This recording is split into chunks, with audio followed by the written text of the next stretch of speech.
skateboarding, snowboarding, goofing off, having fun, right? It was my only goal. Welcome to the Jered Williams Show. Jered Williams. How the heck are you? What you doing over there? Did we start? Huh? Nah, man. I'm just talking Start like we over. started. Hey, what's up, Joel? That's not fair. You can't do that. Yeah, I can. You can't just call a restart. I just called a restart and I won. Jeez, man. That's an alpha move right there. It's a real alpha move. It very much was. You got to do that Alphas, every now and then. Alphas always call restarts. Unless they don't want to. Well, I don't really know what to say to that. Oh, I see you might not really be an alpha then. Nope. I'm just pretending today. Well, to answer your question, I'm doing pretty good. It's Wednesday. Good. I've come to discover. Took me a little bit. Got confused. Days are tough. Wednesday. Yep. Cool. Yep. It's Podcast Wednesday, dude. Dude, Podcast Wednesday. That's today.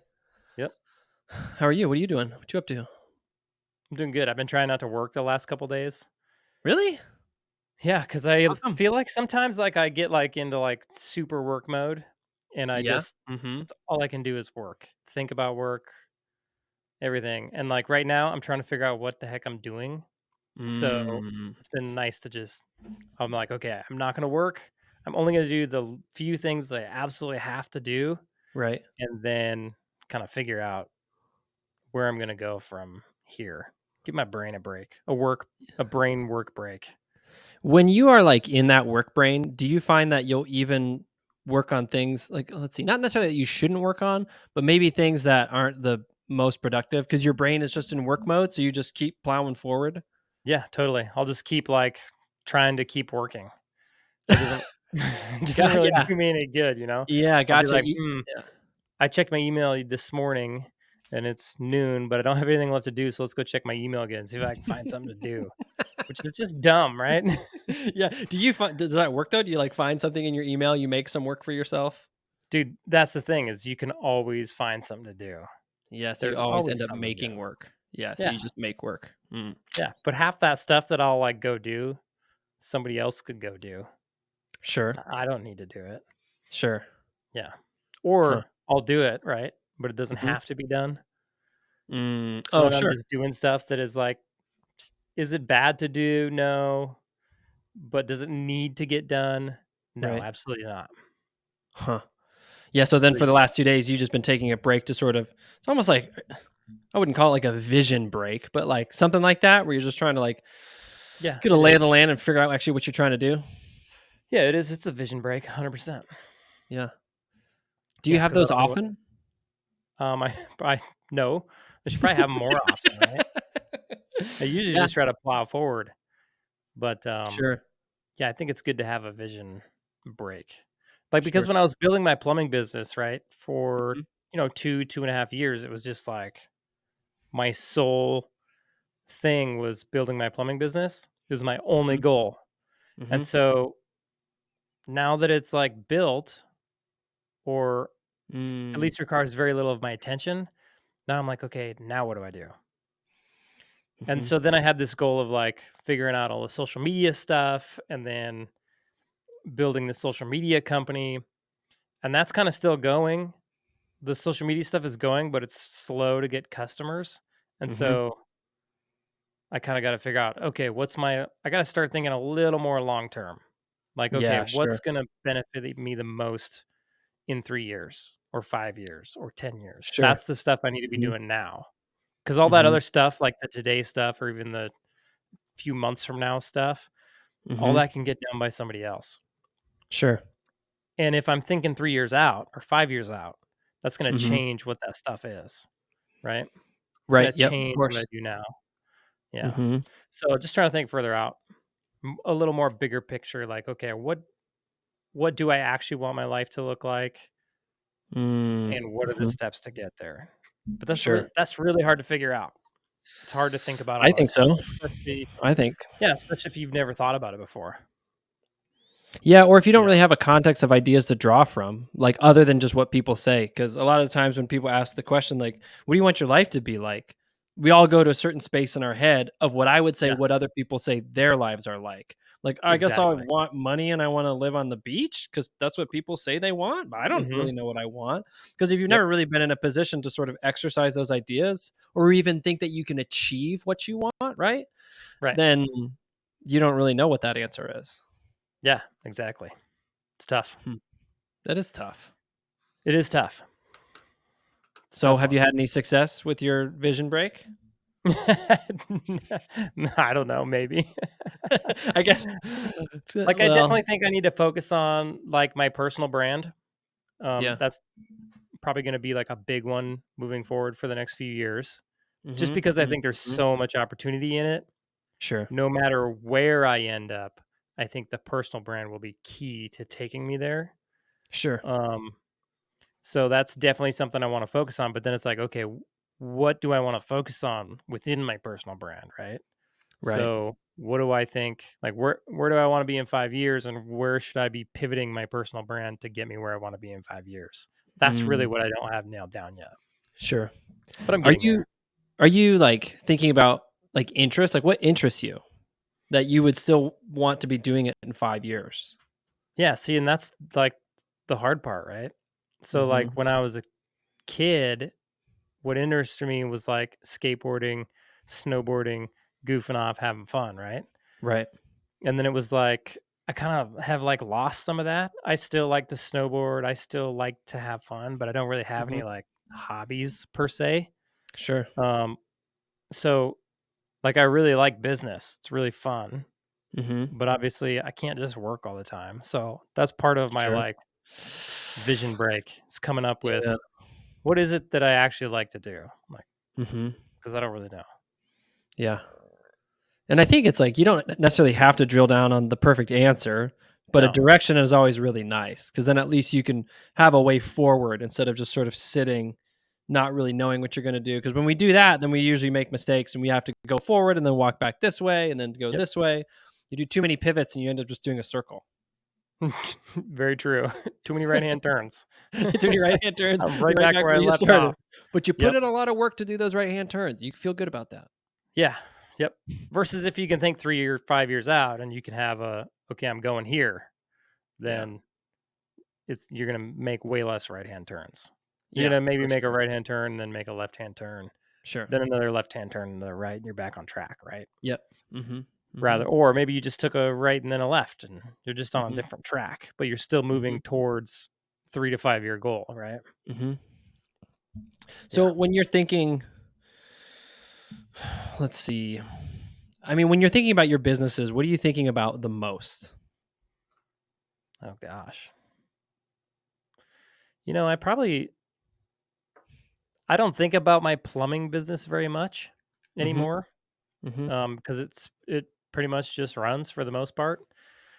Um, in that business, I probably think about marketing more than anything else. Like, how are we mhm. gonna continue to market, and how are we gonna make our marketing better?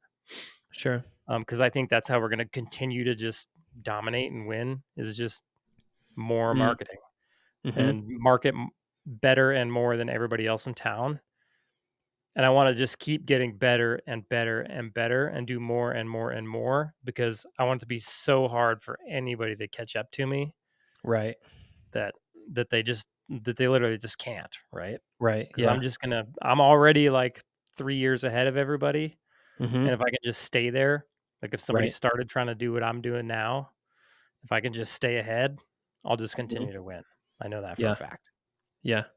So And that's probably I would even say if anybody tried to do what you're doing, like, it very similarly, it would Mhm. probably just remind them of you because they're like, "Oh, that company's marketing like Prospector. That's cool."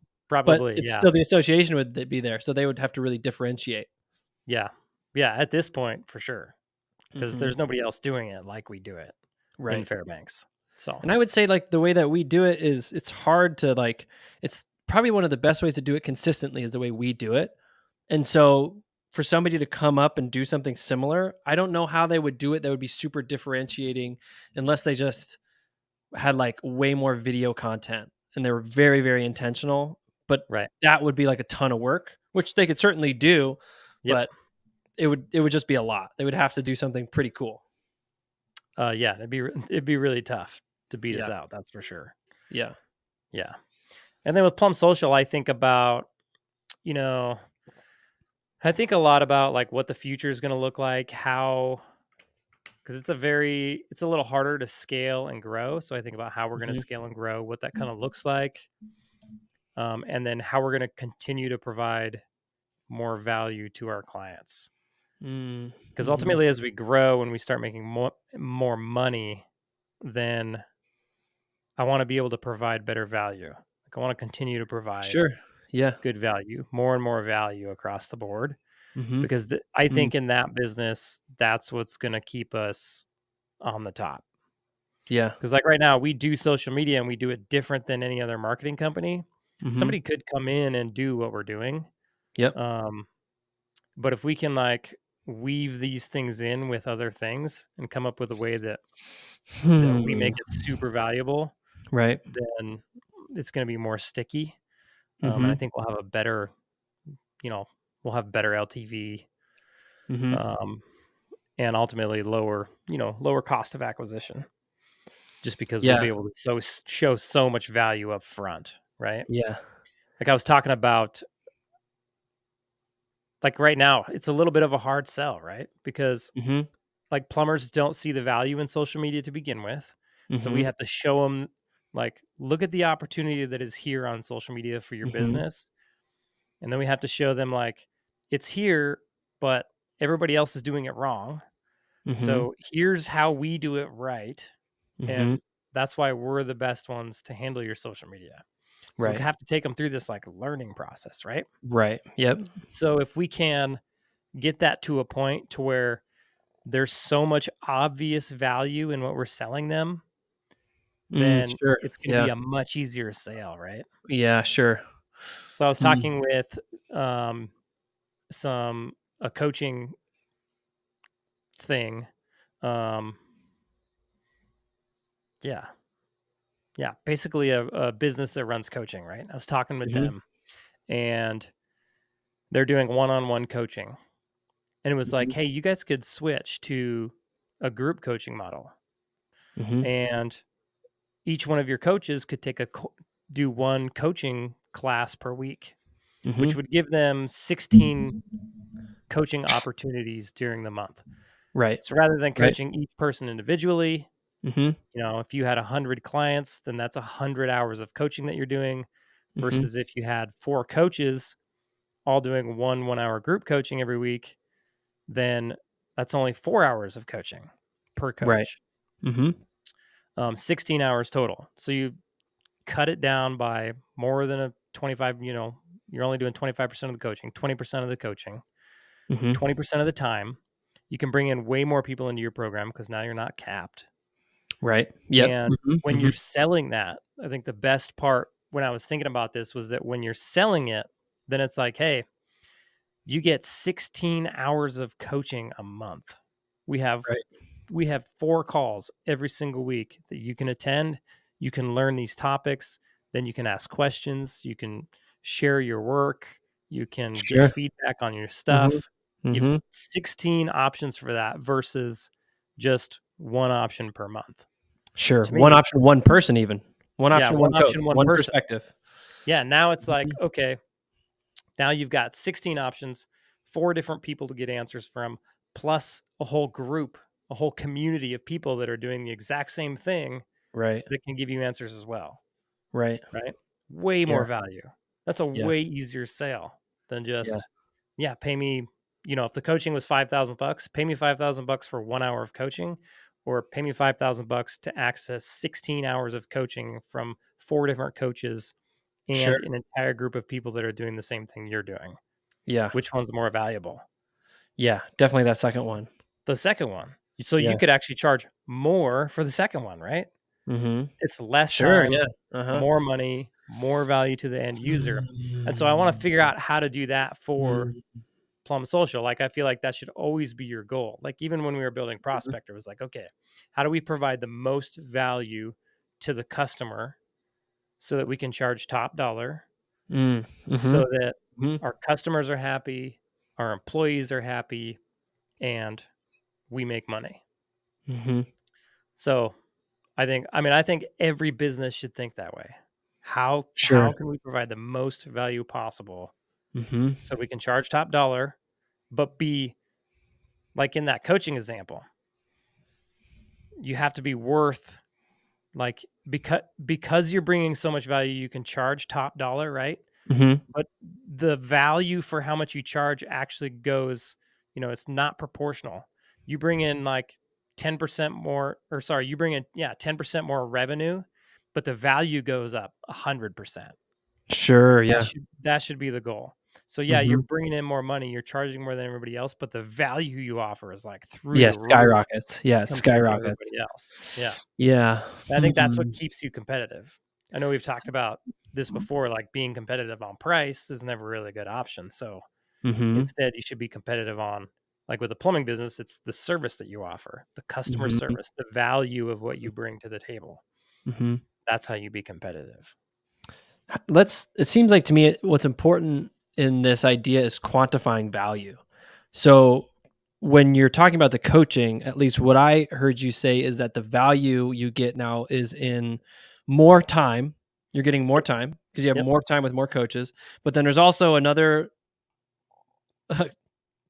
I don't want to say another value for value, but like another variable that we can put into value, which is experience, because now you're getting more than one coach's experience. You're getting four coaches' experience. Because like sometimes when we talk about like value, of course, everybody wants to add more value. Everything's always about being more value, adding more value. But if we don't quantify it, Hmm. then we'll just be making lots and lots of right turns because then we Right. don't know what we're doing. So I think with Plum Social, it's quantifying like what actually is valuable to the customer. Right. And so maybe Yeah. you could speak to that just because that's a marketing idea right there, right? Is like social media marketing, what is valuable to the customer?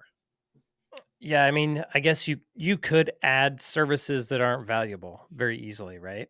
Yeah, definitely. So You probably, yeah, that's what you don't want to do because that's and just that work. and it's easy to do that, right? Yeah, for sure. So you only want to add services that are of value, right? Yes. Um, so like with social media, it'd probably be figuring out how to tie these into other forms of marketing so that they just Mm, mesh so sure. much Yeah. better, right?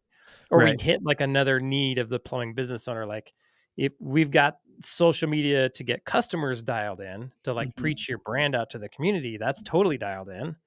But Hmm. what if we could then take and figure out how to use social media mixed with YouTube ads with retargeting to then go target new employees? Like, what Yeah, if we could get that definitely. process dialed in? Like, that would Hmm. be okay. Now we brought in a bunch more value. Hmm. And if we could do that with very little work on our end, like maybe Hmm. just like a one-time setup and a little bit of Hmm. management, then we could add that much value with just raising the price a little bit Hmm. or not even raising it at all, maybe, right? Hmm. Yeah, sure. So that'd be a way you could add way more value. Hmm. Um, and I had, to speak on that, I had somebody comment on one of my reels recently. They were like, I think I said some about plumbers need to price their service, how much they're charging based on how much value they're bringing. Hmm. And they commented that, the price isn't based on the value you bring, it's based on what your competitors are charging. Mm. And I was like, man, Dude. this guy just doesn't get it, right? Yeah, sure. And so the value is like when you're a plumbing business owner, you're bringing all this value to the customer and it costs you a ton of money to do this. And then you mark it up and that's how you price off the value that you bring. Mhm, But mhm. all the expenses that you have, those expenses should be bringing value to your end user. Right, yeah, because they 'cause Right. they're meaningful expenses, they're not just fluff expenses. Yeah. Because They're not yeah, just mhm, stupid things. Like you still have to be smart about your expenses because you could go buy a bunch of services and things that seem cool but don't sure, actually bring further value to the end user. right, sure, huh, And so like I would watch my overhead and say, okay, does like that's how I would choose what kind of services or what kind of expenses to incur. I would say, mhm, does this bring value to my customer? right, does yeah, it sure, does it make our process faster? Does mhm, it make it easier for them to schedule? Does mhm, it make us better at our job? Does it mhm, make them in the end have a better service or provide them with something of better value? If not, then mhm, don't do it. Right. Yeah. Yeah, that's a good like matrix you just ran through, like asking Mhm. those questions when you do things because it's so easy to be like, this is a cool thing that we could do, Mhm. or having an idea that seems like a good idea, but running it through that matrix of idea, like really checking it to make sure that you're not just doing something that is more work for no more value, or there's a perceived value that actually isn't a real Mhm. value, right? Like it seems like it could be valuable to buy that thing to do that one particular task, but in the end, Mhm. like you can do it with this, or you Yeah. don't need to do it at all. It's like not even needed. Yeah. The other one you need to watch out for is it may add a ton of value, but it creates a lot more complexity. Of So course. then so then it actually, like, makes everything you do harder, right? Right. Because I hate complexity because then when it doesn't work, it's way harder to figure out what's going on. Sure. It takes a Mhm. lot more setup, it takes a lot more management, it just makes Mhm. everything harder.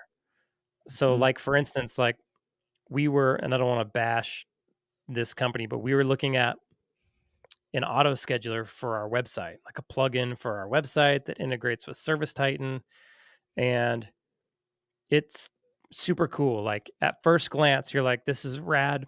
It's going to Yeah. add a ton of value to the customer because they're going to be able to get on our website, Right. schedule in on our website. It'll auto populate on Service Titan, and then my CSRs don't have to do anything. Right. And the more I looked at it, I was like, started getting really complex. Like, okay, I got to Hmm. set up all this back end stuff in Service Titan.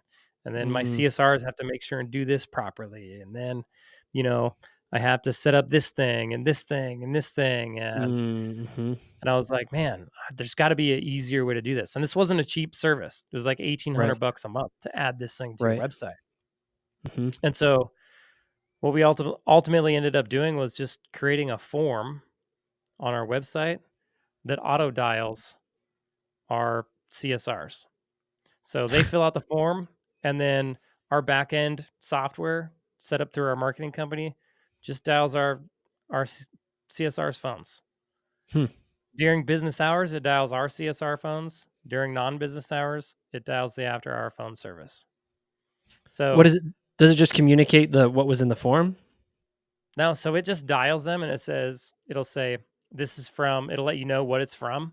Yeah. And then your phone will start ringing the customer's phone. Gotcha. So it's So, essentially just linking the two parts together. They fill out a yep, form and yep, then it links to the CSR and then it just dials out to the customer right away. yep. Piece of cake. Done. Yeah, gotcha. Rather than this and then the CSR gets to talk to the person, Yep. they get to have a Sure. conversation about what's going on. Mhm. It's not this huge complicated system in Service Titan, it's a system that we already have going, Yeah. and it's no more complex, and it Yeah, didn't sure. cost me anything. Mhm. It was free. Mhm. So, in my mind, that's a win, right? So, I guess I would watch out for complexities, like, keep it as simple as possible. And that's kind of like what you did there is you saw an idea of something you didn't think of and Mhm. then you started to work the idea and then you realized I could probably do this differently and not have to pay for it. And Yep. if you wouldn't have come into contact with the idea from Service Titan, you might have not ever got to what you have now. So I think maybe we shouldn't be afraid to approach these services and these new ideas, but we should definitely maybe think about them like, wow, this is cool, but can I do this in a way that doesn't involve maybe this company or this program? Can I do this and achieve the same Right. goal? Because Right. like I think that's where innovation is. Like innovation is Right. so important in business. Like you read any um, books about businesses and what makes them smart, and usually what happens is they innovated. They innovated very creatively in a time where they needed to. Um, Yep. and sometimes you can just innovate on somebody else's idea, like you did. Like you just took an idea and you said, "Huh, that's neat. I'm just going to do it a different way. That's better for me. Cool. Thanks. Thanks for that idea." Yep. And that's the thing, like, you gotta understand, like, these companies are building their product for one very specific customer, and that customer may be in the same, like, trade as you or the same style of business as you, but you may not be running your business like they are, Mm, and you may not because they might be on a whole nother level than you, right? They might sure. need these complicated systems because 'cause they're got Mhm. 300 guys or, Mhm. 50 CSRs or whatever, Sure. um, and so it may not work for you, but there's definitely lessons to be learned, like, "Oh, they can auto schedule on my website. How can I replicate that, but make it easier? Make it Right. fit my style of business?" Right. Yep. Mhm. And just because the big guys are doing it doesn't mean you got to do it. Yeah, maybe not yet, because big guys do things for a certain reason. Yeah, big That guys could be do a a lot of reason you're ready for, or maybe not. yeah, big guys do a lot of like big fancy things because they have to, right? Because Yeah. as they scale, like these guys with 100-man shops, 200-man shops, 500-man shops, that's complicated. Like just Mhm. that scale is very complicated. So you have to come up with all these like external fancy systems to be able to manage it and regulate it and Mhm. track it. Mhm. Um, versus, somebody like me with just an 8-man shop, it's way less complicated. We don't Mhm. need all the stuff that this 100-man shop has.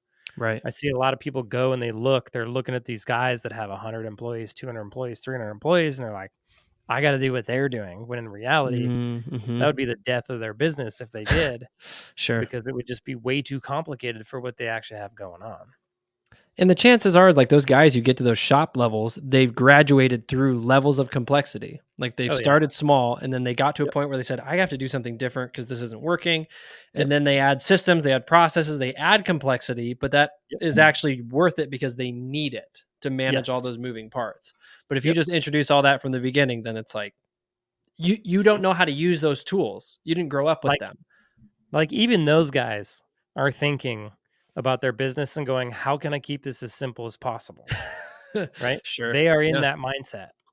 Sure. The only difference is that they have a much more complicated thing going on, so naturally, it's gonna be more complicated. But they're not Yeah, sure. actively going out and going, "How can I make this more complicated?" Hmm. They're really trying to run a 2, 3, 500-man shop as simply as possible. Right. It's just the fact of the matter is it's more complicated.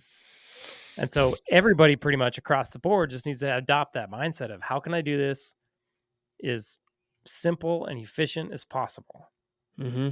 without adding extra complexities that I don't actually need so that I can make the most amount of money with the least amount of effort. Hmm. That's what everybody Yeah. should be doing. Most amount of money with the least amount of least amount of effort, providing the highest level of value. Yes. Yep. All done as simply as possible. Yep. Yeah. And I think That's where the winning is.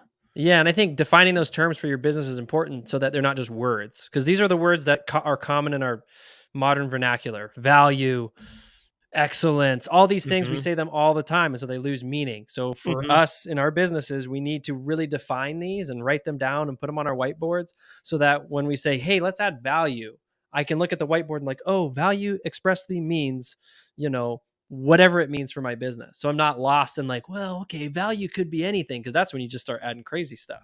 When actually Right. you don't define what you're trying to do. Yeah. Yeah, and you need to only add value if it's gonna help your